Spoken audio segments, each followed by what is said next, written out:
आपको ये बताऊं कि ये चाइना का क्या मामला हुआ है पाकिस्तान में। पाकिस्तान, अफगानिस्तान और चाइना के दरमियान जो मुज़ाकरात हुए हैं।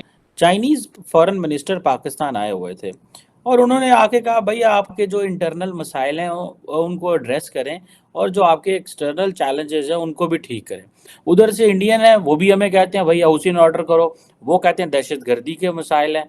पहले अमेरिकन कहते थे डू मोर, अभी चाइनीज कहते हैं। ये एक बहुत बड़ी खबर इसलिए है क्योंकि आमतौर पर जो कंट्रीज हैं वो इंटरनल अफेयर्स जो होते हैं उसमें दखल अंदाजी नहीं करते, मुदाखलत नहीं करते। कि दुनिया का हर मुल्क पाकिस्तान आके हमें ये कह रहा है भाई तुम लोग क्या करते हो। भले 20 साल गुजर के पाकिस्तान को दहशतगर्दी की जंग लड़ते हुए, लेकिन दुनिया हमें एक ही बात कह रही है, देखो यार अपने दहशतगर्दों को तो खत्म करो।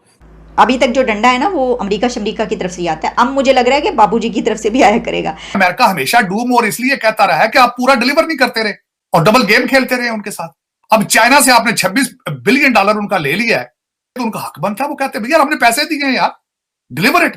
तो हमें पहले अपने आप को मजबूत करना चाहिए, फिर उनको आंखों में आंखें डाल के जवाब देना चाहिए, वरना अभी हम इस काबिल नहीं है कि हम उनको जवाब भी दे सकें। मैं आज हिंदुस्तान के फॉरेन मिनिस्टर को भी कहना चाहता हूं कि क्या आप में कोई तहजीब नहीं कि हमारे आपके मुल्क में एक मेहमान आता है लेकिन बुला के इस तरह जलील करना, ये हिंदुस्तान पे रिफ्लेक्ट कर रहा है।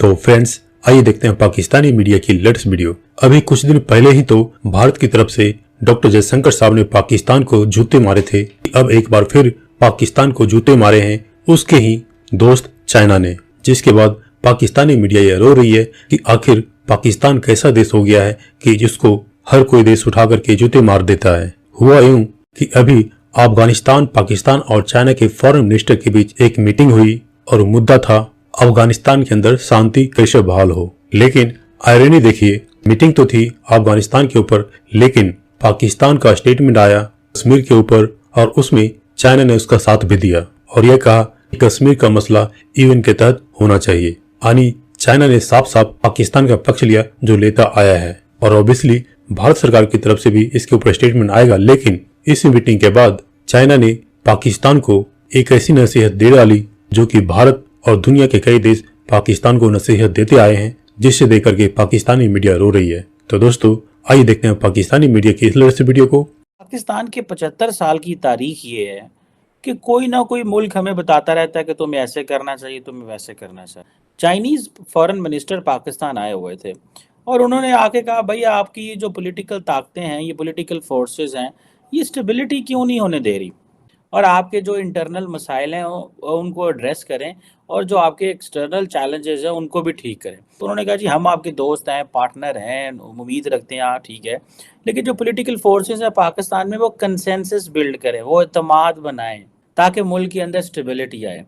ऐसी बदकिस्मती है पाकिस्तान की पॉलिटिकल क्लास की, इतनी छिछोरी हरकतें ये करते हैं कि दुनिया का हर मुल्क पाकिस्तान आके हमें ये कह रहा है भाई तुम लोग क्या करते हो।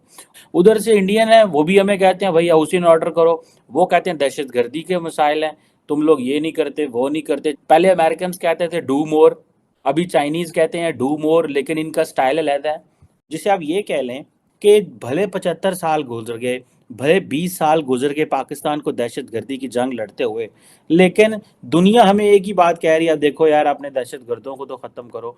इंडिया भी वही बात कर रहा है, अमेरिका भी वही बात कर रहा है, चीन भी वही बात कर रहा है।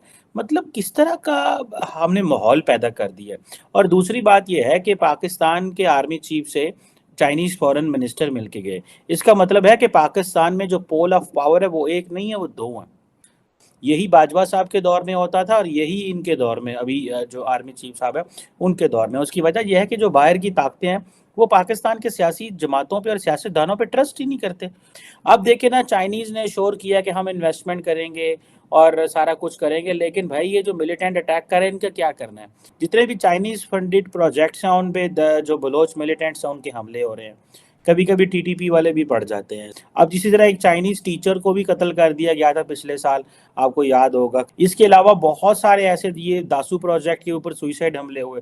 वो कहते हैं आप कैसा मुल्क हो यार, आप लोगों से दहशतगर्द कंट्रोल नहीं होते, सियासत में आप कंसेंसस नहीं पैदा करते। अब देखें ना, चाइनीज़ फॉरेन मिनिस्टर का ये मेडन विजिट है और वो क्या कह के जा रहा है। चीमा साहब, पाकिस्तान की हालत क्या है मैं बताता हूँ, पाकिस्तान का रोल क्या है। डू मोर ये क्यों कहते हैं, अमेरिका क्यों कहता था, चाइना क्यों कहता था। पाकिस्तान एक दुकान है, चीजें बिक रही हैं, बेचते हैं, कभी दहशतगर्दी बेची, कभी अपना प्रॉक्सी वार किसी की खेली।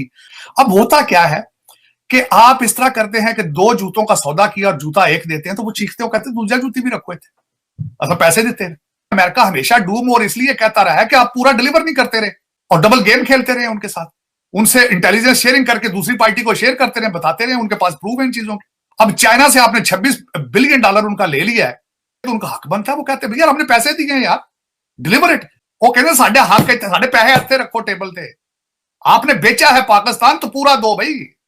पहले अमेरिका भी यही कहता रहा, आज चाइना भी ये कह रहा है। लेकिन ये जो बात की गई है कि पाकिस्तान को रोल ओवर होगा चाइना से कर्जा, तो देखिए चाइना को तो करना ही पड़ेगा बापूजी। अब तो वो हमारे, इसकी वजह क्या है? इसकी वजह ये है कि एक तो वो रेलवे रोड, एक बहुत बड़ा प्रोजेक्ट जो यहाँ पर आ रहा है, उससे पहले CPEC चल रहा है, फिर वो कर्जा भी रोल ओवर कर रहे हैं। लेकिन इतना वो करता है जिसको ये करना हो कि यहाँ पे तमाम स्टेक्स हमारे हो जाएं। तो जरा हम एहसानों तले जो हैं वो दबते ही चले जा रहे हैं और कोई है नहीं रहा। दूसरी तरफ आपको पता है कि इस वक्त एक कॉन्फ्रेंस हो रही है जिसमें अफ़गानिस्तान, चाइना और पाकिस्तान कि अफ़गानिस्तान का मसले का हल कैसे निकाला जा सके। लेकिन जो इसमें बड़ी खबर है वो ये है कि चाइना की तरफ से ये कहा गया है कि पाकिस्तान की जो इंटरनल पॉलिटिक्स है उससे पॉलिटिकल पार्टीज निकलें, बाहर निकलें। ये एक बहुत बड़ी खबर इसलिए है क्योंकि आमतौर पर जो कंट्रीज़ हैं वो इंटरनल अफेयर्स जो होते हैं उसमें दखलंदाजी नहीं करते, मुदाखलत नहीं करते, अमेरिका के अलावा। अमेरिका पाकिस्तान के इस तरह के मामलात पर जो है वो बात करता है और कह देता है कुछ स्टेबिलिटी की ज़रूरत है, हम इसके साथ हैं, हम उसके साथ है, सब कुछ। US के अलावा कोई इस तरह कभी बात नहीं करता। लेकिन अब चाइना के फॉरेन मिनिस्टर ने ये बात कही है। इसमें 2 चीज़ें हो सकती है, अगर 2 एंगल हम निकाल सकते हैं। एक तो ये कि आप जब क्राइसिस यहाँ तक ले जाएंगे तो जिनका पैसा इतना लगा हुआ होगा उनको तो डर रहेगा। अभी तक जो डंडा है ना वो अमेरिका की तरफ से ही आता है, अब मुझे लग रहा है कि बापूजी की तरफ से भी आया करेगा। मैं आज हिंदुस्तान के फॉरेन मिनिस्टर को भी कहना चाहता हूं कि क्या आप में कोई तहजीब नहीं, क्या आप में कोई एटिकेट नहीं कि हमारे आपके मुल्क में एक मेहमान आता है, या तो उसको बुलाए ना, लेकिन बुला के इस तरह जलील करना ये हिंदुस्तान पे रिफ्लेक्ट कर रहा है। मैंने ये जो तकब्बुर आप पे देख रहा हूं, ये याद रखें कि अल्लाह का कानून है कि जो ताकतवर है वो हमेशा ताकतवर नहीं रहता। खान साहब का जो ट्रेंड चल रहा है वो कह रहे हैं कि पाकिस्तान की जिल्लत करवा दी इंडिया में जाकर। बिलावल भुट्टो वजीर खारजा जो इंडिया गए हैं वहां पर जैसा सलूक उनके साथ हुआ है तो ये तो जलील करवा के रख दिया पाकिस्तान को। डॉक्टर जयशंकर ने इनके साथ शेक हैंड तक नहीं किया और वहां पर जाकर नमस्ते करके ये आ गए हैं।